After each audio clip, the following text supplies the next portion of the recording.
the 3:30 Alabama-Tennessee game.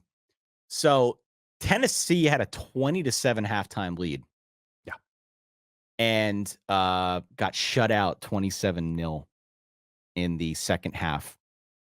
Lost going away. This was a second half zombie Alabama. That's what this was. Agree. So I think the lasting impression for me in this game, two of them. First off, the Bama defense in the second half was incredibly clutch. They were just so good. And they have performed, I think, pretty admirably for the most part this season. Maybe they don't have some of the star power that we are accustomed to them having in the front seven. Still really good. Still really good, Dan. They still get the job done when they have to, and they've done so for the better part of the season. Secondly, though, big time shout out to Jalen Milroe. What dawned on me as I was watching Jalen Milroe, especially in the second half, is how it is clear he's growing into that role. I don't know if it is a combination of factors. I don't know if it's one thing more than another, but Jalen Milroe seems like he is getting confidence. Tommy Rees, the way they call plays around Jalen Milroe, the way they run routes to suit his style of throwing the football, seems like it is improving. It feels like this team is getting better, and that's scary. That's scary because the SEC West is gettable. That's scary because the SEC as a whole feels like it's a little bit more topsy-turvy than it's been, especially now with the news last week of Brock Bowers being out for pretty much the remainder of the regular season. Yeah. So this to me strikes me as a Bama team that's getting better. With Jalen Milroe growing into the role, with them trusting him to throw it downfield in the manner that he is not perfect by any stretch, but he throws a good deep ball. It feels like they have finally figured that part out, and they're starting to incorporate it more into the offense as he builds a rapport with the receivers.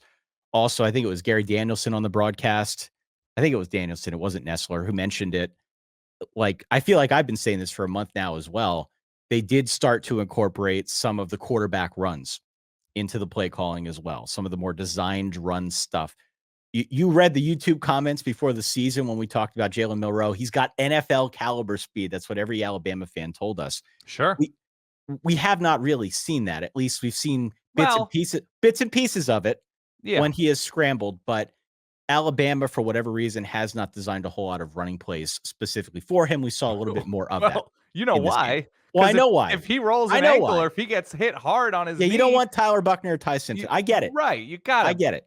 I get protect it. the season a little bit. Yeah. I get it. But, the season gets old pretty quick, Yeah. and it does feel like the SEC is there for the taking again.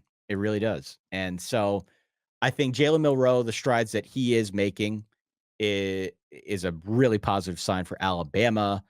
I have some thoughts on Joe Milton, but where do you stand on this game? A fascinating watch. Tennessee looked balanced. They looked prepared. They looked energetic in this first half. They came out confident. Joe Milton was throwing dimes. They were running well. He was running well. The defense was getting off of the field. They were showing all of the signs of a team ready to start a streak against Alabama after last year's big shootout win in Knoxville.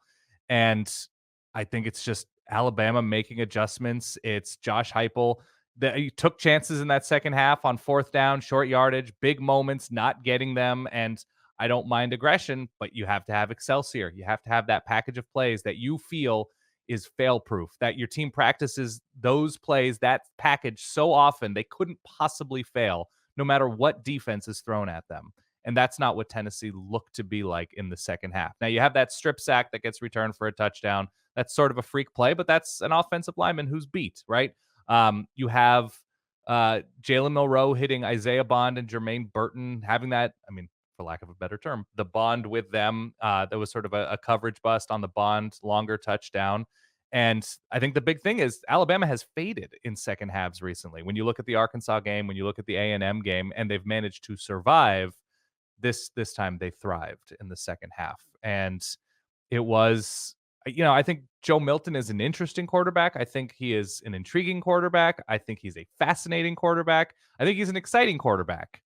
But there are like 7 other adjectives that are less kind to say about him at Yeah. times. And the rushing attack wasn't there. That has been there in recent weeks. Alabama really clamped down on that. And obviously, they ran the hell out of the ball in the second half to keep the Tennessee defense on the field.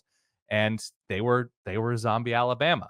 The big takeaway for me from this game, like we didn't think Tennessee was going to win 11, 12 games this year in all likelihood, but now I look forward to post bye, we get an adjusting, interesting, still kind of catastrophic offensive line Bama team taking on LSU, also a flawed team. And there's just so much play to play chaos potential there with the Yeah. LSU defense and Jalen Oh my Milroe. God. Yeah. I skipped ahead while watching the second half of this game when it was clear that Alabama was going to put a punctuation point, a period, an exclamation point, whatever on this game. But that's where my mind went about how fun we'll have it in a Yeah. I couple think, weeks. and look, Joe Milton for his part looked better than he did last week. That's He not did. saying much, but he looked a lot better this week. But ultimately, it's like all of these games are decided by key moments, and the key moments seemingly all went in favor of Alabama. There were a couple fourth downs that went Alabama's way. Tennessee 0 for 3 on third downs. Tennessee was not great Right. on fourth downs and third. I don't know. I'm getting my downs mixed up. It's late at night, but you get what I'm saying. The other thing is weren't great in the red zone either.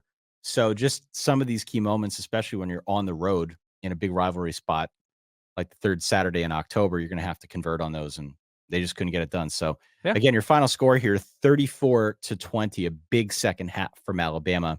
Again, a 27-point showing in the second half, 27-0.